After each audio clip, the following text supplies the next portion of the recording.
சாய்ராம், என் அன்பு செல்லுமே, என்னுடைய தங்கமே, வாழ்க்கையில் என்னை சந்திக்க வேண்டும் என்ற பல ஆசைகள் உள்ளது. உன்னுடைய ஆசையின் வரிசையில் என்னை சந்திக்க வேண்டும் என்ற ஆசை முதலாக இருக்கிறது. தங்கமே, வாழ்க்கையில் நீ இப்பொழுது என்ன தெரியுமா யோசிக்கிறாய்? சாய் மட்டும் நேரில் வந்தால் நான் எப்படியெல்லாம் கேட்பேன் தெரியுமா? ஏன் என்னை இவ்வளவு சோதிக்கிறீர்கள்? என் வாழ்க்கையில் ஏன் இவ்வளவு என்னை கஷ்டப்படுத்துகிறீர்கள்? நான் என்ன தவறு செய்தேன்? இப்படியெல்லாம் கேட்டு விடுவேன். சாயை பார்த்தால் நான் அப்படி பேசுவேன், இப்படி சொல்லுவேன் என்ற உன் முகத்தில் அப்படி ஒரு ஆசைகளும் அப்படி ஒரு ஏக்கங்களும் உள்ளது.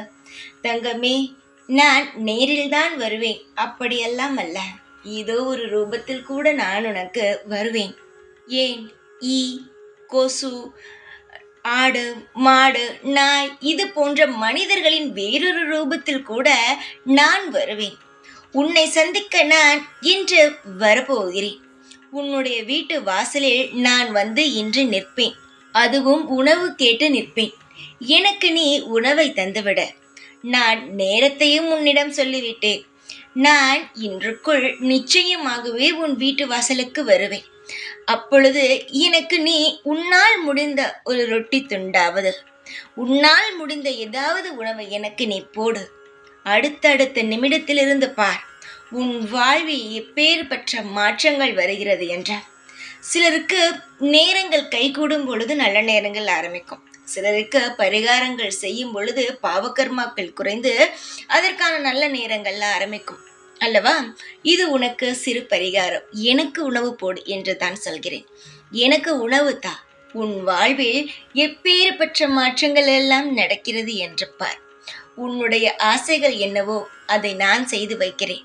உன்னுடைய கனவுகள் என்னவோ அதை என்னிடம் சொல்லாமலேயே அதை நான் உன் வாழ்க்கையில் செய்து வைக்கிறேன்.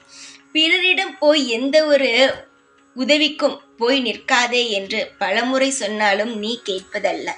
நான் அப்படித்தான் நிற்பேன் என்று சொன்னால் நான் என்ன செய்ய முடியும் சொல்? உன் வாழ்வுக்கு நீதான் பொறுப்பு. நீதான் எல்லாவற்றையும் செய்ய வேண்டும். மற்றவரிடம் போய் எப்பொழுதும் உதவி என்ற வார்த்தையை மட்டும் கேட்டு விடாதே. அதற்கு பிறகு அவனுடைய சுயரூபத்தை பார்க்க உன்னால் தாங்க முடியாது. நான் சொல்லும் இந்த விஷயத்தை செய்து பார். நான் உன் முன் வந்து நிற்பேன், நிச்சயமாக நிற்பேன் என்று. உன் வாழ்வில் நான் எப்பொழுதும் எந்நாளும் உனக்காகவே இருக்கிறேன். இதில் எந்த மாற்றமும் அல்ல. நீதான் நினைக்கிறாய் இந்த உன்னுடைய வாழ்க்கையில் நீ இதுவரை அழுதழுது கேட்ட விஷயங்கள் எல்லாம் கிடைக்கப் போகிறது பார். இந்த சாய் ஆகிய நான் உன் வாழ்வில் நிறைந்து சகலங்களையும் பெற்று நான் தரப்போகிறேன். இதற்கு மேல் எதையும் நினைத்து நீ கவலைப்படக்கூடாத தங்கமே. வாழ்வில் நான் நிறைந்து இருக்கிறேன்.